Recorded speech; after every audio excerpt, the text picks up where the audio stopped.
sucker that he was, carved to scale for him. At 7 feet tall, 400 pounds, Clayton Kerr had no business dressing up as Tiny Tim. Though, I will admit, he was cute as a button in his newsboy cap covering his wildly curling brunette wig. He wore a gray scarf rescued from the bowels of my closet and a pair of fingerless gloves from the dollar store. His black suspenders, as mismatched as the rest of his outfit, strained to accommodate his height. Those flimsy metal clips holding his pants up didn't inspire much faith, so I was glad he kept his distance. I did not want one to cut loose and pop me in the eye if he moved the wrong way. That would hurt like the Dickens. And the mayor would never forgive me if I made a spectacle that marred her winter extravaganza. Never mind, our town was so small that characters outnumbered shoppers 2-1. That was the only reason Mayor Tate agreed to let the guys pitch in. Arden's idea, not mine. I would not have put Asa through this. He preferred to disappear into the background, not be thrust to the fore. Had I not assigned him Scrooge, we might have had a problem. His stark masculine beauty drew stares, and a middle-aged woman swooned at the sight of him. Granted, hers was a fear response, though she had no idea why gawking at him led her to collapse seconds later. His threat, his power, was a nagging prickle in the brain that warned prey to run, until a thick door with a hefty lock separated them from him. Not that either barrier would make a lick of difference to a demon as determined as the one inside Asa. Still, Arden had earned brownie points with the mayor for volunteering non-locals to fill critical roles.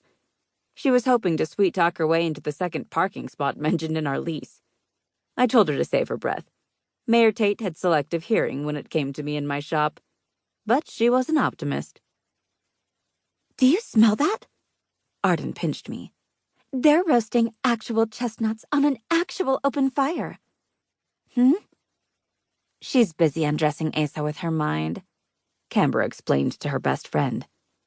I am, too. For the first time tonight, I was grateful Colby had elected to stay home to party with her friends online. Okay. I snatched a plastic holly sprig from the garland decorating the doorway. That's it. I whacked Camber between the eyes. Stop being a brat. I swatted her shoulder. Bad shop girl. Again. Bad girl. Hey! Laughter in her eyes, she danced back. That hurts. You asked for it, Arden cackled. You can't cry about it now. You started it. She pointed a finger. You offered to lick the powdered sugar off his mouth for him. Camber forgotten, I willed on Arden. You did what? He didn't hear me, she yelped when I smacked her. He was already standing on the corner. Keen as his senses were, he'd heard her, loud and clear. Probably chuckled to himself about it, too. Me? I wasn't laughing. Thanksgiving had been a disaster. Okay, fine. Dinner hadn't been the problem. The meal was quite delicious, if I do say so myself. Asa and Clay, however, didn't know that firsthand. No sooner had I nailed down a mental list of bullet points on how to tempt Asa to cash in on his permission to kiss me than a time-sensitive case hit his inbox with the thud heard round the world. My world, anyway. So, yeah, Thanksgiving had been a bust. 2 weeks later, Christmas wasn't looking much brighter. Let the girls fantasize about Asa's lush mouth. I didn't mind. At least then I would be in good company. With a final swat to both girls' bottoms, I returned the sprig to its garland and forced my eyes from Asa. We need to set out more sugar cookies.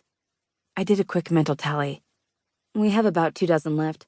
Can you refresh the cranberry punch while you're at it? I aimed the question at Arden. I'll get cupcakes and napkins. Camber raised her eyebrows, waiting for her marching orders. You can man the register. With a twirl that showed off her frilly petticoat, she positioned herself behind the counter. Arden slid her arm through mine and rested her head on my shoulder as we walked to the back. Her trust was a gift, one I didn't deserve, but I was grateful each time she gave it to me. 2 weeks until Christmas. She stared up at me. Are Clay and Asa spending the holidays with you?